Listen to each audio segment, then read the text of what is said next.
Wow, the NASA hotline is ringing off the hook. The call center operator is all sweaty from stress. They barely have time to answer the phone, and all the messages they get say the same thing. There's something glowing on the moon. Indeed, hundreds and thousands of amateur astronomers were watching the moon that night. And suddenly, there was a bright light on it, as if someone had lit a powerful spotlight on the surface. Scientists immediately began to look for an explanation to this phenomenon. They first thought it was simply the glow of an airplane flying between the observers and the moon. But then it wouldn't have been seen by so many people from different parts of the world at the same time. The next suspects were the Starlink satellites.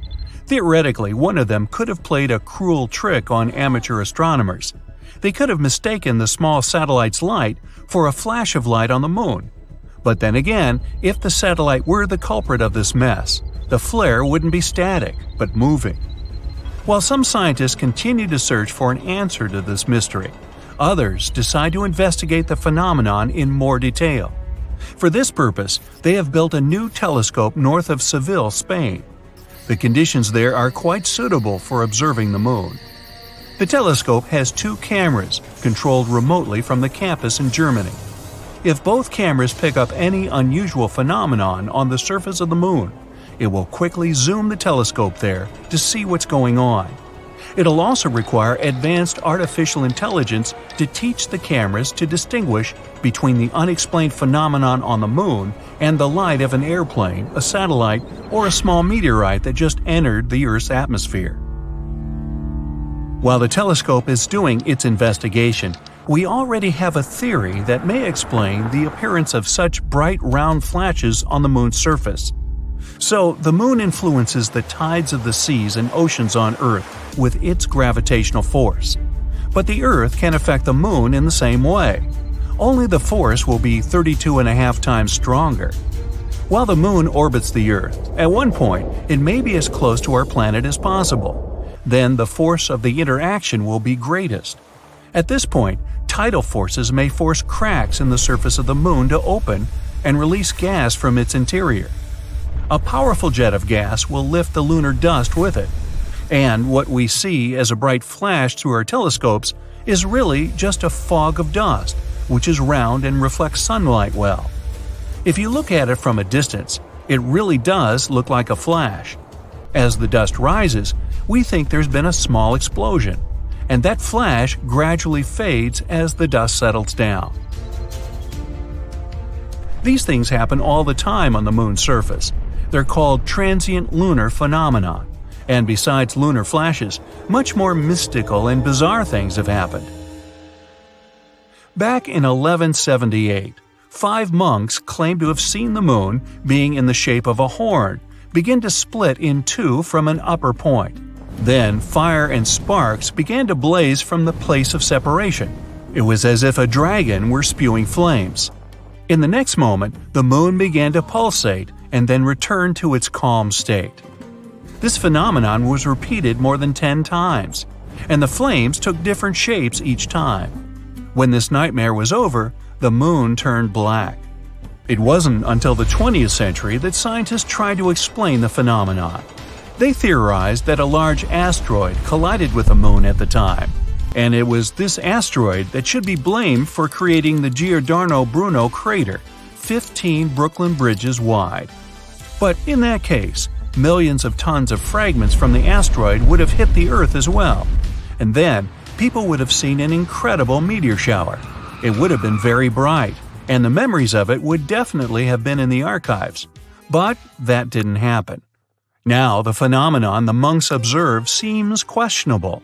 Perhaps they did see an asteroid fall, only it was falling on the Earth itself, and they perceived the light from the burning meteorite as something sinister happening on the moon. Or maybe the monks were simply imagining things. There's no witnesses to this event other than them. Another unusual phenomenon is the blue and red lights on the moon. They can be seen when it's horn-shaped, and this occurs most often in the Aristarchus crater. The flashes come and go very quickly, almost like lightning. In fact, this is electricity. Tidal forces are to blame for this too. They cause mechanical stress to build up in the rocks. This can produce an electric field, which creates the blue flashes that have surprised many amateur astronomers. There can also be starbursts on the moon. We can blame this on meteorites that fall on the surface. Because the moon has no atmosphere, asteroids that approach it don't burn up. Having a lot of weight and speed, they cause an explosion on impact. And here on Earth, we see it as a starburst.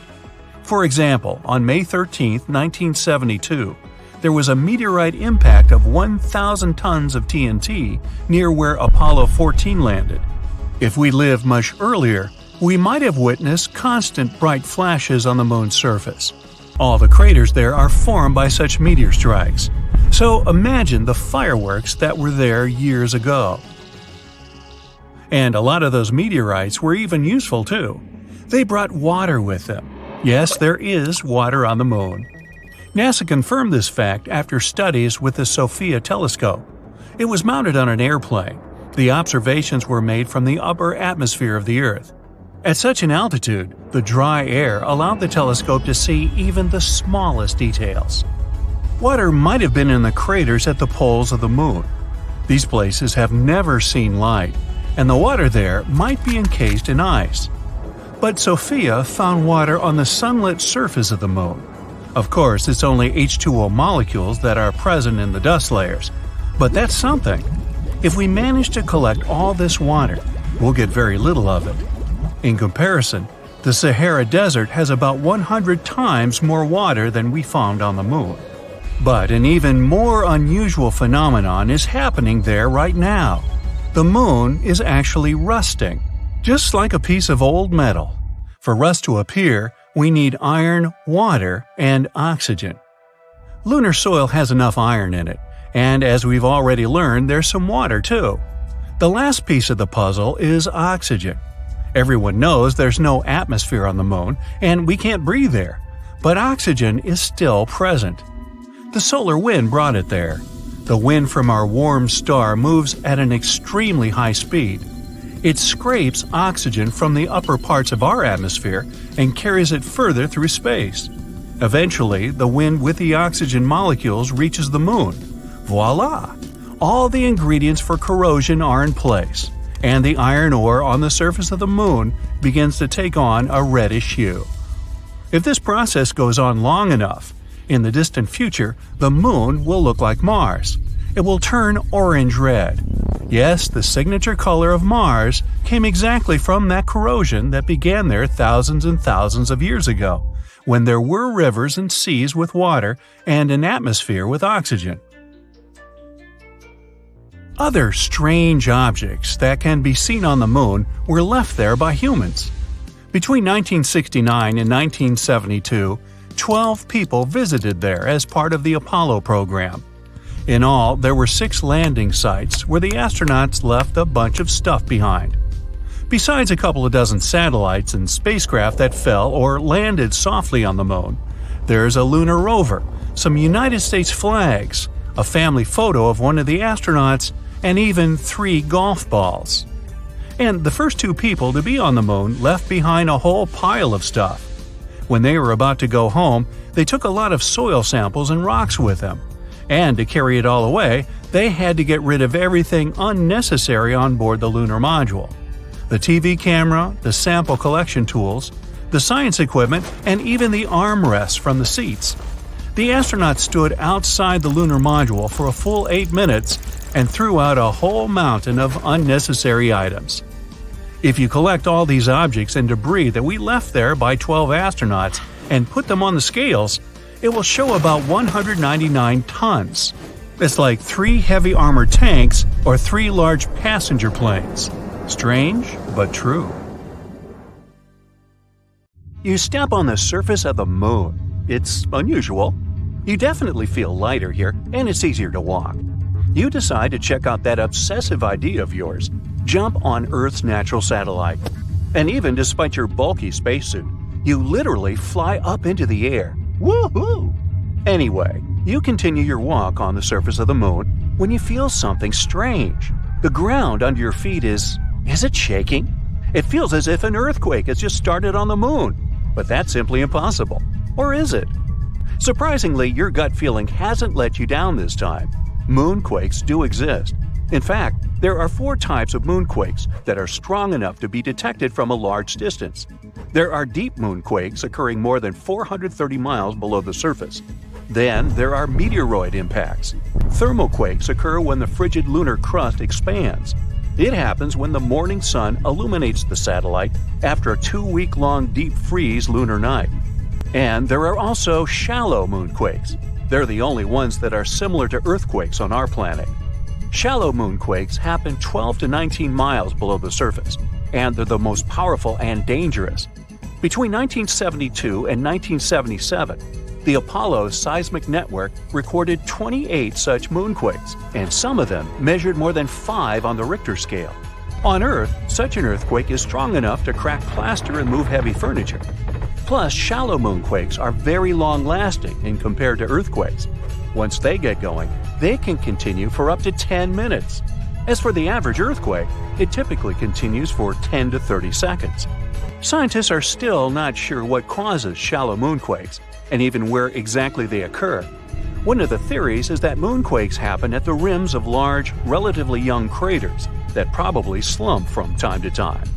Interestingly, the Moon and Earth aren't the only places where earthquakes occur. No, scientists have recorded quakes, tremors, vibrations, and shakes in other regions of our solar system too. Let's take Mercury, for example. A few years ago, scientists discovered that this planet was shrinking, and that's why it seems to be so tectonically active. Or Venus. This world is a tectonic puzzle for experts. At the moment, Venus has no tectonic plates, and it might have never had them. But its surface has folds and faults and looks as if it could have tectonic plates. On the other hand, these features might have appeared because of other processes, for example, volcanic activity. But even though we haven't observed any Venus quakes, scientists believe they could detect them since their vibration seems to ripple through the thick atmosphere of the planet. Now, Mars. We know for sure that this planet is seismically active. NASA's lander placed a seismometer on the surface of the red planet, and in 2019, it managed to measure its first Mars quake. After that, the lander continued to record quakes, but they were so weak that if they happened on our planet, they'd be completely covered by the background noise of Earth's oceans. But a space body doesn't have to be a full-fledged planet to have active tectonics. Let's take Pluto. This dwarf planet is geologically active at the moment. In 2014, NASA's New Horizons spacecraft was flying through the Pluto system when it recorded complex geological features on this dwarf planet. Scientists concluded that Pluto might have quakes, or should I call them Pluto quakes, when its liquid water ocean freezes and thaws beneath the dwarf planet's icy crust. Jupiter's moons, Europa and Io, as well as Saturn's moons, Titan and Enceladus, are also geologically active despite their small size. Their features range from volcanoes and water plumes to potential subsurface oceans. Now, I bet you don't know these cool facts about earthquakes that occur on our planet. There's one place on Earth where a whopping 90% of all earthquakes occur. It's called the Ring of Fire, and it stretches around the Pacific Ocean from New Zealand all the way to South America. Looks to me more like a horseshoe.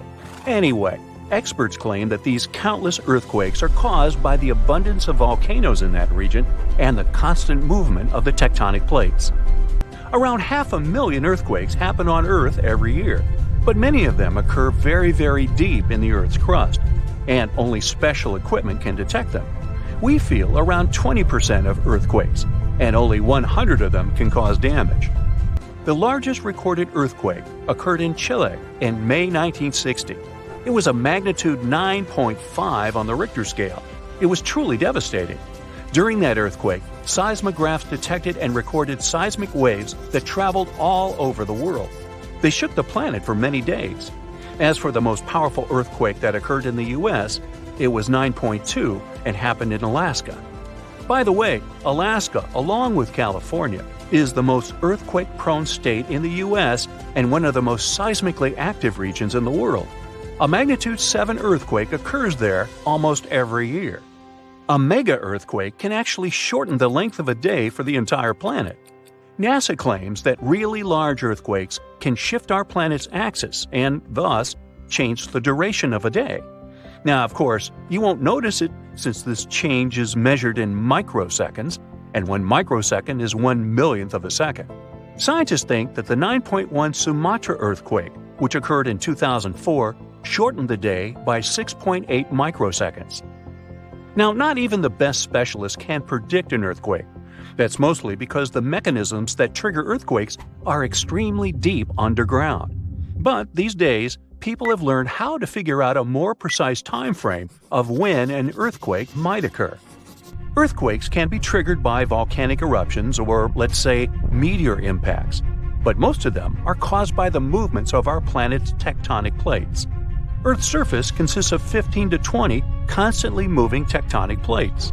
Pressure increases when they shift, and this can make the crust of our planet break.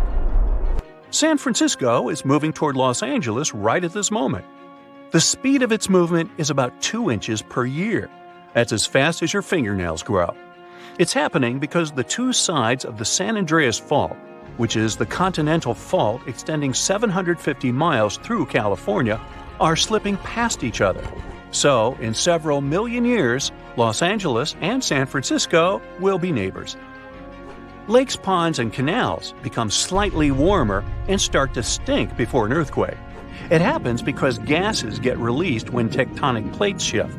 Most animals feel these signs and change their behavior. For example, scientists noted toads completely disappearing before an earthquake in Italy in 2009. But as soon as the natural disaster was over, they returned. Even after an earthquake is over, you might still see water sloshing around in your swimming pool. There's no need to worry. This is a phenomenon called a seiche. The water can keep sloshing around for hours after the earthquake is over. For example, the pool at the University of Arizona lost some water from a seiche caused by an earthquake in Mexico that occurred 1,200 miles away. On February 27, 2010, a massive earthquake started in Chile. It measured 8.8 on the Richter scale. As a result, Earth's crust in that region was ripped so dramatically that a city called Concepcion moved 10 feet to the west. Another earthquake resulted in the tallest mountain in the world, Everest, shrinking by 1 inch. It happened in 2015 when a magnitude 7.5 earthquake caused several Himalayan mountains to decrease in size. The Japanese used to believe that earthquakes were caused by namazu, a giant catfish that lives submerged in the mud under the Japanese islands. The fish would thrash about, causing seismic activity. As for the ancient Greeks, they were sure that a powerful sea deity, Poseidon, produced earthquakes by hitting his trident against the earth when he was angry. According to Hindu mythology, 8 elephants hold Earth in place. They are, in turn, balanced on the back of a ginormous turtle, standing on the coils of an even larger snake. And every time any of these animals moves, an earthquake occurs. About 8 billion inhabitants of planet Earth found out the same terrible news in one day. Someone saw it on TV. Others heard it on the phone while scrolling through social media or listening to music. Some witnessed this news in a dream while sleeping. Someone's voice said it in all languages to ensure everyone understood it. I have good news and bad news for you. Let's start with the bad news. You're all characters in YouTube videos in which your planet gets into a situation where the moon breaks in half. For the audience, it will be a hypothetical story, but for you, these events will become a reality. The good news is that I was joking. There is no good news. But don't worry, the apocalypse won't start on your planet. Maybe just a little bit. Have a nice day. At first, the entire population panics. Then, a few days later, everyone calms down. Maybe it was a mass hallucination, and the moon will be all right. But at this moment, scientists have discovered the danger. A colossal meteorite is flying towards us from the distant depths of space. This meteorite is super fast and pretty flat, but has sharp edges. Fortunately, it will miss the Earth by a few thousand miles, but the moon won't be that lucky. The meteorite flies through our Earth's only natural satellite directly in the middle. So it passes through the moon, sweeps past our planet, and flies away into distant space. At this moment, all people can't take their eyes off the moon. The meteorite cuts it perfectly in half, gently, clearly, painlessly. So, what shall we do now? Will the Earth survive this? Our satellite breaks into 2 equal parts, but fortunately, they don't fly away from each other. The Moon's great gravity attracts them back like a magnet. Scientists are sure that the parts will connect in a couple of billion years, and the Moon will become the same as it used to be. But the coolest thing is that people won't feel any changes. Everyone around the world will celebrate this good news. The voice was wrong. But then, another problem appears. A massive meteorite in the form of a shoe is flying from the deepest space to us. It enters our solar system and approaches the Earth at high speed. The space boot crashes into one half of the Moon and then flies away. Now, the Moon is definitely breaking into 2 parts. The first half remains in the same place. The second one is flying towards us. A small meteor shower begins on Earth because of the falling moon fragments, but it's not so bad. Most of these rocks are burning up in the atmosphere. But almost the entire split-off half is falling apart around the orbit of our planet. It forms a stone belt. Now the Earth is like Saturn. Rotating fragments destroy part of our artificial satellites. Communication and the internet work inconsistently. It takes people a couple of years to restore a stable connection. The International Space Station no longer exists. Luckily, all the astronauts managed to return to Earth before half the Moon got to them. So, moon rocks are flying around the planet, and people see half the Moon in the sky. Life doesn't change much for the first few days, but those who live on the coast of the seas and oceans notice the consequences. The Moon used to influence the tides. It was flying around the Earth and made oceans take an oval shape. There were tides on the side where the Moon was closer. There were ebbs on the opposite side. But now, this schedule is wrong. Half of the Moon attracts less water. Yes, the Moon lost half its weight and began approaching the Earth. But its gravitational force has become weaker.